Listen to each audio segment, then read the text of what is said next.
The diplomatic revolution refers to a series of events in 18th century Europe that saw the continental balance of power fundamentally realign. The long term rivalry between France and Austria was resolved and they became stalwart friends, whereas Great Britain sought a new ally in Prussia. And basically, just the balance of power completely shifted. Everything that people thought they knew about international relations was just thrown up in the air. And I'd argue you can use the term diplomatic revolution to refer to any dramatic shift in international relations. In particular, I think you could say it refers to any case where historical enemies become friends and historical friends become enemies. I think you could also argue that Britain breaking its alliance with Prussia and then eventually becoming allied with France could be an example of this. You could say that the Entente in general was an example of this, maybe the Axis. Just any time that there's a really big shift in how different states relate to one another, you can say it's a diplomatic revolution. And this is a story I've seen a couple people talk about, but I think it's flown a bit under the radar. We may very well have just witnessed the biggest diplomatic revolution of the 21st century, the rapprochement of Iran and Saudi Arabia. So, Iran and Saudi Arabia have been bitter rivals ever since the Iranian Revolution. Saudi Arabia is generally seen as the worldwide leader of Sunni Islam, partially because it has control of Mecca and Medina, but also because it spent immense amounts of money exporting Wahhabism to various parts of the world, funding mosques, sending imams, basically just spreading Islam and leading to Islamic revivals in a lot of places. Meanwhile, Iran is obviously seen as the leader of global Shiism, especially since it's a theocracy now. As the only real large, powerful Shia state, all the various Shia peoples, kind of like how the Orthodox peoples look to Russia, look to Iran. And a lot of places in the Middle East have substantial populations of both Sunnis and Shias. And you saw a series of proxy wars, most notably in Iraq, to a certain extent in Lebanon, Yemen, and Syria, between the pro Iranian side and the pro Saudi Arabia side. You'd have ISIS or Al Qaeda or whoever who would receive funding from the Saudis and also the Americans in the case of Syria. And then you would have the other side, like the Syrian government, who would receive funding from Iran. And Russia was a bit of a wild card in there, as it would kind of depend on a case by case basis. But the proxy wars between the two sides, their various militias, their various terrorist groups, has been the leading, other than just Israel existing, the main source of destabilization in the Middle East for a generation. Now that these two countries seem to have come to some sort of understanding, I'm not sure what we're going to see, if there's going to be spheres of influence where part of the Middle East is viewed as Iran's sphere, part of it's viewed as Saudi Arabia, if they're going to pressure their various proxies to come to power sharing agreements with each other.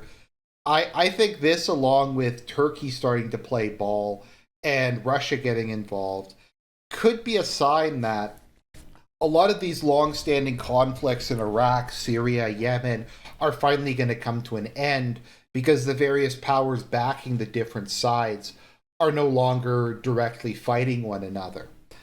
And I think part of what makes this a diplomatic revolution is the country that brokered it was China, which I don't think anyone really expected because, well, China's a big country on the international stage.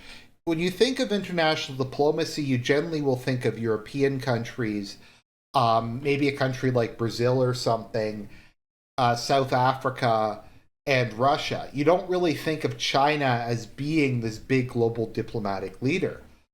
But China's really starting to take this up. They've brokered one of the most important diplomatic deals, possibly of our generation. Now, it's quite possible that this whole thing falls apart, they continue their proxy war. But on the surface, at least, I haven't seen any progress like this since the Iranian Revolution, since the Iran-Iraq War. It's definitely a step in some direction different than just the status quo. But China, I think, has gained an immense amount of prestige.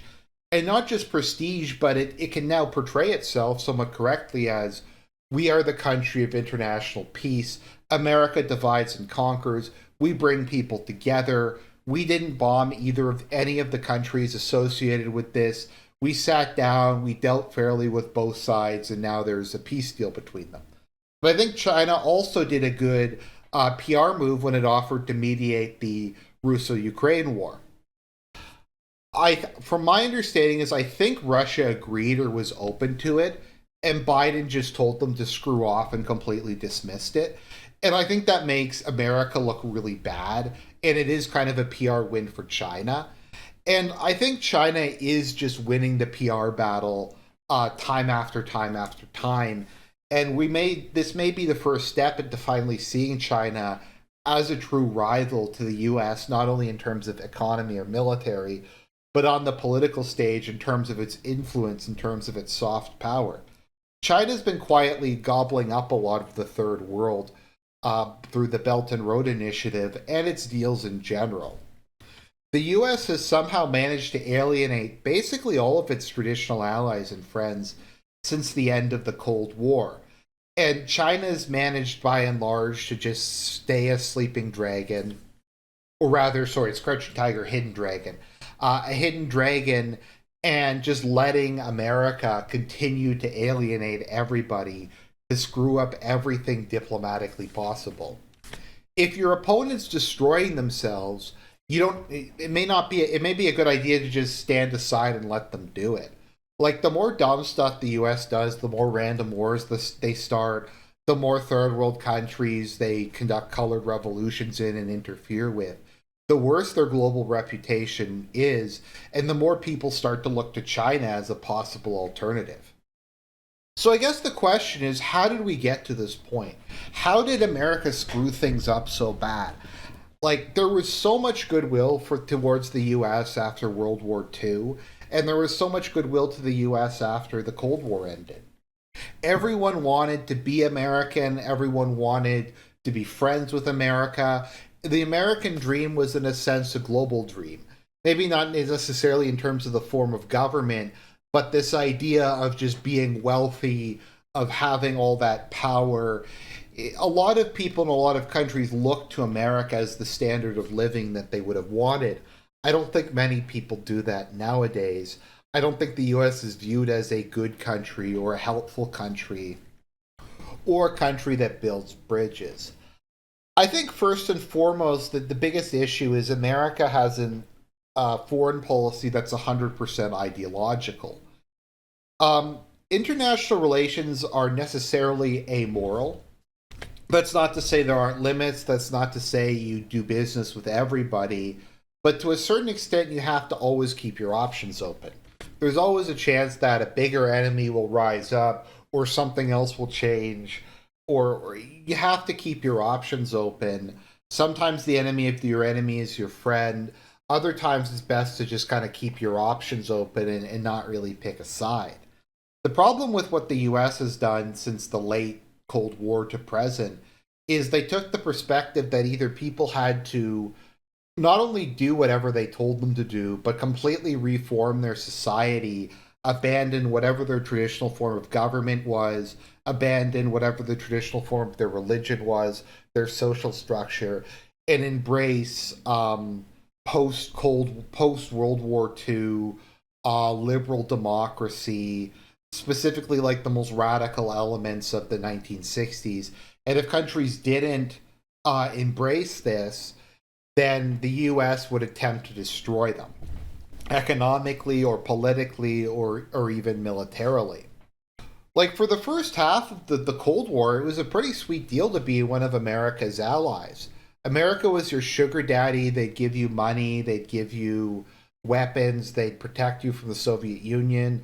All you really had to do was just say communism bad, capitalism good, and it was a sweet deal. But towards the end, they started going, look, you have to be a liberal democracy, you have to allow abortion and divorce and gay marriage and all this other stuff.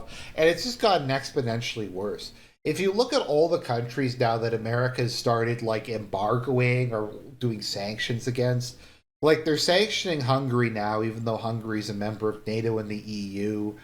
I think they're doing sanctions against Turkey as well, Cyprus, a lot of countries that were very pro-American until very recently. Like I think maybe the best example of this is Turkey. Turkey's historically been a very pro-Western country under Kemalism, very pro-America. They were very happy when they joined NATO, and they've been one of America's most staunch allies. They participated in the Korean War. They've just, generally speaking, gotten along really well.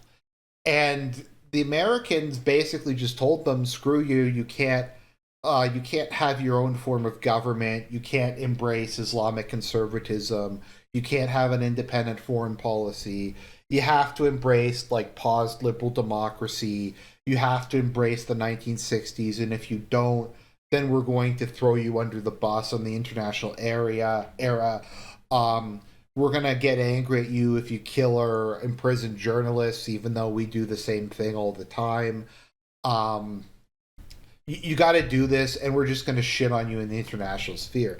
And that pissed Turkey off. But I think what pissed Turkey off the most is when the U.S. decided that they were going to support the Kurds. It's one of the most baffling diplomatic decisions I've ever seen. When the U.S. is like, okay, we have the Syrian civil war, we have our long-standing ally Turkey, who's probably in the top three strongest countries in NATO, along with Germany. Well, I guess there's Britain. Okay, well, I think they have the largest army of anyone in NATO other than the US.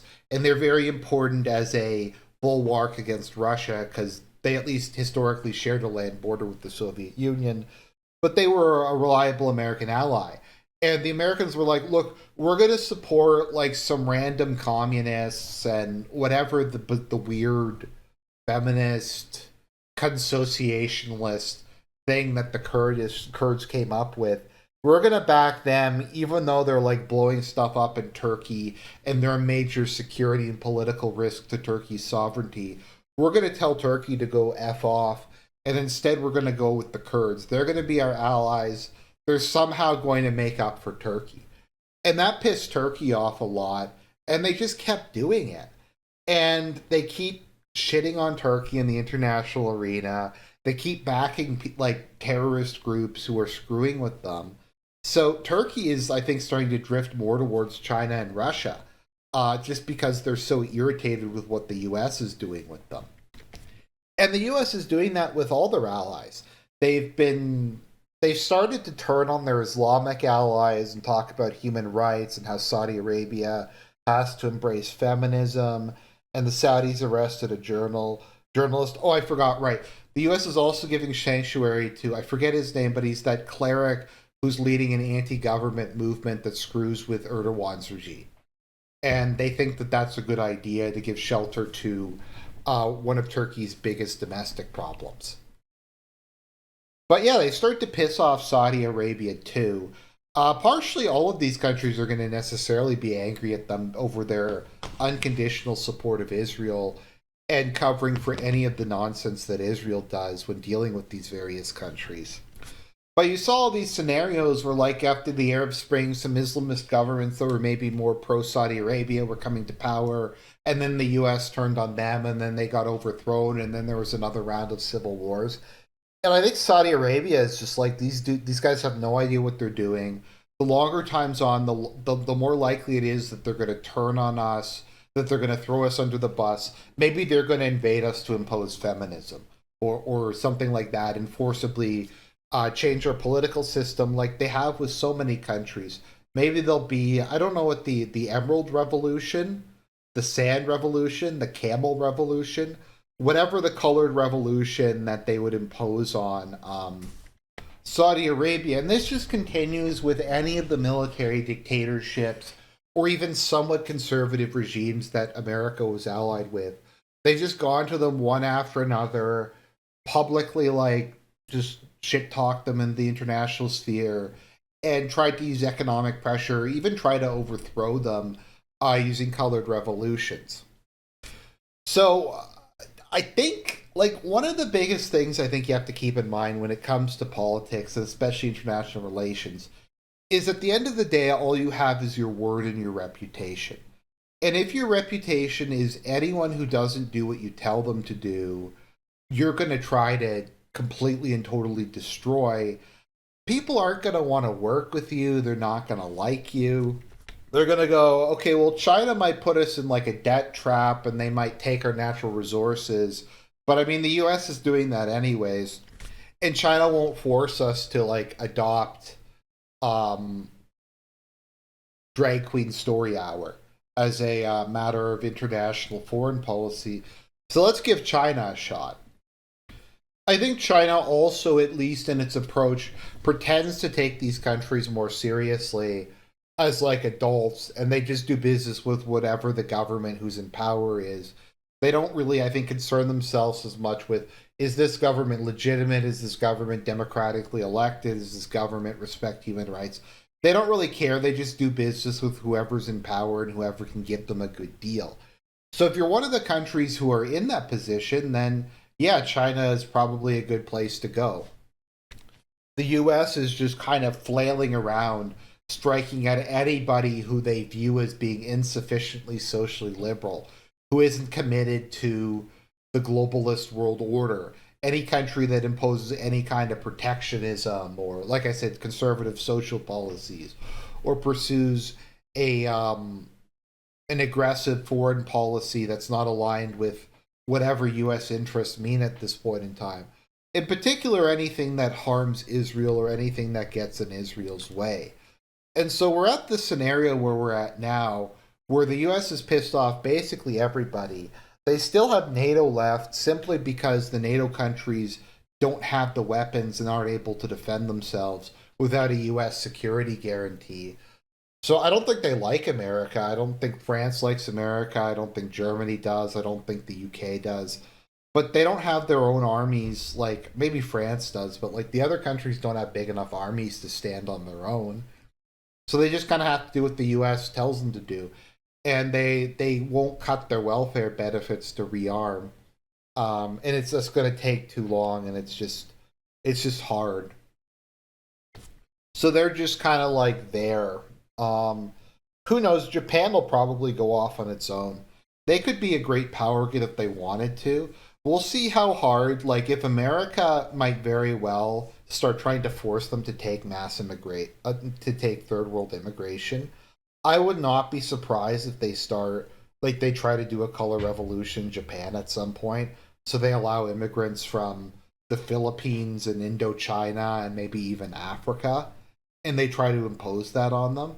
And I'm sure with whatever remaining like US allies haven't had to face that, they'll eventually force them to legalize gay marriage, to have drag queen story hour, to open up their borders and allow unlimited immigration from Africa, except for Israel. Israel won't have to do any of these things. But like, what is the benefit to being an ally with the U.S.? It makes it easier for them to get their agents in to carry out a color revolution. That's about it. Like, also, the U.S. is led by Joe Biden. A line I like in Death of Stalin is, "You can't trust a weak man." Like, you can't. From my understanding, China respected the U.S. a lot more and had a better relationship with the U.S. when Trump was in power. Because they at least, like, Trump might have been kind of a bit erratic, but China took him seriously, like, as an adult who wasn't a complete and total bitch. Whereas Biden is nothing if not a massive bitch. And no one respects that. Well, that's like ultimately, as I've said, there's like two ways you can go about things in politics. You can be conciliatory. You can try to be a nice guy. You can work with people. You can try to find common ground. You can be a peacemaker, a deal maker. You can win people over with sincerity, or you go balls to the wall, and people know that you're someone who they can't screw with. And if people come after you, you go after them 5 times as hard. The worst thing you can be is a bitch and not go down either path and do what the US does. As I like to say, the worst aspect of the Iraq war isn't that they invaded Iraq, it's that they didn't get any oil. Like, what was the point? If they hadn't invaded Iraq and taken the oil, based, like, they would have had something to show for it, but it was nothing. It was just a disaster that went on for like 20 years and resolved absolutely nothing. Same thing with the Afghan war. Like, what was that even about? That was 20 years of just wasting manpower and money to achieve basically nothing. Like, they just went into that with no plan. As I've said in the past, I get that the US felt that they had to act after 9/11 and that the Taliban were sheltering bin Laden. So, like, that makes sense to me. That is like a legit casus belli. And I don't think anyone was really that upset that the US went into Afghanistan. Keep in mind, like, Canada supported that. A lot of countries that normally wouldn't. But instead of going in, beating the Taliban, putting the Northern Alliance in power, declaring victory, and going home, they did this democracy project that just was a complete and total shit show. And Iraq was like that too. And the embarrassment, the loss of prestige, the fact that everyone was laughing at them, that's ultimately worse than just about anything else. Is not being taken seriously, no one trusting you, no one liking you. I'd like to just end this by comparing China to Littlefinger from Game of Thrones. How Littlefinger works is he's always helpful to everybody. He's always nice. He's always polite. He always gives people with what they need and strokes their ego and stuff like that. And he has his knife out behind the scenes. He's stealing from them. He's screwing them over. But he's so nice when he does it. And all the other people, the great lords, have their ego and they demand everyone kowtow to them and bow to them and grovel before them. Littlefinger doesn't do that though. He's a nice guy, and he helps them out while simultaneously stealing all of their money and reducing them to debt slaves. So to me, I think that's what China's doing. The fact is, the U.S. could still turn this around if they adopted any form of diplomacy, but they won't. They're like 100% ideological at this point in time.